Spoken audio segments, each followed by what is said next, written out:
શ્રી ગણેશાય નમઃ. મિત્રો, તમારું સ્વાગત છે આપણી યુટ્યુબ ચેનલ રાધાકૃષ્ણ ભક્તિધારામાં. આજે આપણે સાંભળીશું શ્રી સંકટનાશન ગણેશ સ્ત્રોતનો પાઠ અને આ પાઠની મહિમા, વિધિ અને આ પાઠ કરવાથી થતા લાભ વિશે જાણીશું. જો તમને આ વિડીયો પસંદ આવે તો આ વિડીયોને લાઈક કરજો, શેર કરજો ને આપણી યુટ્યુબ ચેનલને સબસ્ક્રાઈબ કરી બેલ આઇકન દબાવજો. તો ચાલો શરૂ કરીએ.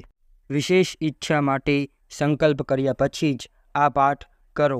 શ્રી સંકટનાશન ગણેશ સ્ત્રોતનું વર્ણન નારદ પુરાણ તેમજ ગણેશ પુરાણમાં કરવામાં આવ્યું છે. નારદ પુરાણમાં નારદજી દ્વારા ભગવાન ગણેશની સ્તુતિ કરવામાં આવી છે, જ્યારે ગણેશ પુરાણમાં ભગવાન ગણેશની દેવતાઓ દ્વારા સ્તુતિ કરવામાં આવી છે. ગણપતિની પૂજા ઘરે ઘરે થાય છે. હિન્દુ ધર્મમાં ગણપતિ મુખ્ય દેવ છે, તેથી દરેક ઘરમાં ગણપતિજીની પૂજા જરૂર થાય છે. ગણપતિજીનું વાહન ઉંદર છે અને તેમનું શીર્ષ હાથીનું છે. હાથીનું શીર્ષ હોવાને કારણે ગણપતિને ગજાનન કહેવામાં આવે છે.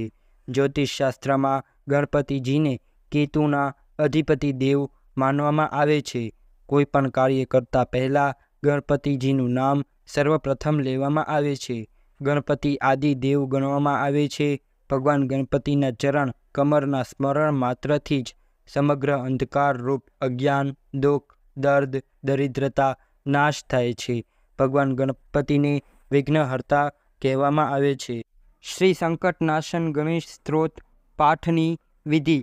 સવારે સ્નાન કર્યા પછી વ્યક્તિએ ભગવાન ગણેશની મૂર્તિ અથવા ચિત્રની સામે બેસીને સંકટનાશન ગણેશ સ્ત્રોતનો પાઠ કરવો જોઈએ. આ સ્ત્રોતના પાઠ કરવાની પદ્ધતિ ખૂબ જ સરળ છે. આ સ્ત્રોતનો દરરોજ સવારે, બપોરે અને સાંજે પાઠ કરી શકાય છે.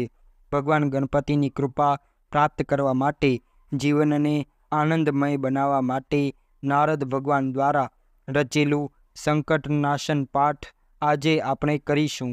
સર્વપ્રથમ ભગવાન ગણેશનું સ્મરણ કરીએ. નારદ ઉવાચ પ્રણમય શિરસા દેવં ગૌરીપુત્રં વિનાયકં ભક્તાવાસં સ્મરે નિત્યમ આયુ કામાર્થ સિદ્ધયે. અર્થાત ગૌરી પાર્વતીના પુત્ર વિનાયક ગણપતિ દેવને પ્રણામ કરી આયુષ્ય કામના માટે અને સર્વ કાર્યની સિદ્ધિ અર્થે ભક્તોના આવાસ સ્થાન રૂપ ગણપતિનું નિત્ય સ્મરણ કરું છું. પ્રથમમ વક્રતુંડમ ચ એકદંતમ દ્વિતીયકમ તૃતીયમ કૃષ્ણપિંગાક્ષમ ગજવક્ત્રમ ચતુર્થકમ. અર્થાત જેનું પહેલું નામ વક્રતુંડ છે, બીજું નામ એકદંત છે, ત્રીજું નામ કૃષ્ણપિંગાક્ષ છે અને ચોથું નામ ગજવક્ત્ર છે. લંબોદરમ પંચમમ ચ ષષ્ઠમ વિકટમેવ ચ સપ્તમ વિઘ્નરાજેન્દ્રમ ધૂમ્રવર્ણ તથાષ્ટકમ. અર્થાત જેનું પાંચમું નામ લંબોદર છે, જેનું છઠ્ઠું નામ વિકટ છે, જેનું સાતમું નામ વિઘ્નરાજ છે અને આઠમું નામ ધૂમ્રવર્ણ છે. નવમમ બાલચંદ્રમ ચ દશમ તુ વિનાયકમ એકાદશમ ગણપતિમ દ્વાદશમ તુ ગજાનનમ. અર્થાત જેનું નવમું નામ ભાલચંદ્ર છે, જેનું દસમું નામ વિનાયક છે અને 11મું નામ ગણપતિ છે અને 12મું નામ ગજાનન છે. દ્વાદશે તાની નામાની ત્રિસંધ્યમ યહ પઠે નરઃ ન ચ વિઘ્ન ભયમ તસ્યમ સર્વસિદ્ધિકરઃ પ્રભુ. અર્થાત જે માણસ આ 12 નામનો પ્રાતઃકારે, મધ્યાહનકારે અને સાંજકારે જપ કરે છે તેને વિઘ્નનો ભય રહેતો નથી અને દરેક કાર્યમાં તેને સિદ્ધિ મળે છે.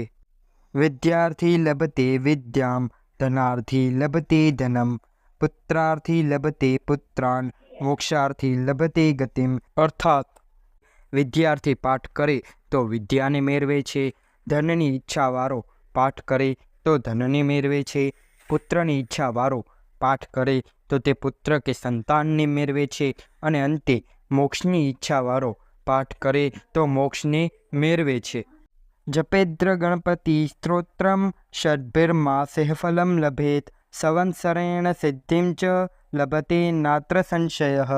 અર્થાત જે માણસ આ ગણપતિ સ્ત્રોતનો પાઠ કરે છે તેને આ સ્ત્રોતનો પ્રારંભ પછી 6ઠા માસે ફળ મળે છે અને 1 વર્ષે સંપૂર્ણ સિદ્ધિને એ માણસ મેળવે છે, એમાં સંશય નથી.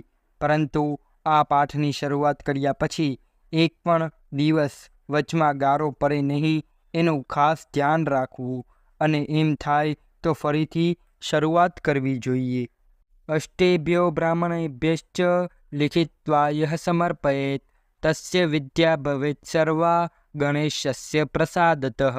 અર્થાત જે માણસ આ પાઠ બ્રાહ્મણને આ સ્ત્રોત લખીને આપે છે એને ગણેશની કૃપાથી સર્વ વિદ્યા પ્રાપ્ત થાય છે. ઇતિ શ્રી નારદ પુરાણે સંકટનાશનમ ગણેશ સ્ત્રોત્રમ સંપૂર્ણમ.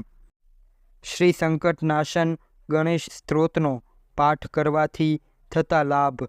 સંકટનાશન ગણેશ સ્ત્રોતનો નિયમિત પાઠ કરવાથી વ્યક્તિને શાંતિ મળે છે અને જીવનમાંથી તમામ પ્રકારના દૂષણો દૂર થાય છે. આ સ્ત્રોતનો પાઠ કરવાથી સ્વાસ્થ્ય લાભની સાથે સંપત્તિમાં પણ વધારો થાય છે. માણસ ભયમુક્ત બને છે. સંકટનાશન ગણેશ સ્ત્રોતનો પાઠ કરવાથી સર્વાંગી સમૃદ્ધિ થાય છે. જો તમારે કોઈ મનોકામના પૂર્ણ કરવી હોય તો 11 કે 21 બુધવાર અથવા તો 11 કે 21 દિવસ સુધી આ પાઠ કરવાનો સંકલ્પ કરો. પહેલા દિવસે ભગવાન ગણેશને તમારી ઈચ્છા જણાવો. આ પછી પાઠ શરૂ કરો. અંતમાં આરતી કરો અને ભૂલની માફી માંગો. આ સ્ત્રોતનો રોજ પાઠ કરવાથી વ્યક્તિને 6 મહિનામાં ઈચ્છિત ફળ મળે છે. જેઓ શિક્ષણની ઈચ્છા રાખે છે તે વિદ્યાર્થીઓને વિદ્યા મળે છે અને જેઓ પુત્રની ઈચ્છા રાખે છે તેમને પુત્ર પ્રાપ્ત થાય છે. 1 વર્ષ સુધી નિયમિત રીતે આ પાઠ કરવાથી વ્યક્તિને સિદ્ધિ પ્રાપ્ત થાય છે.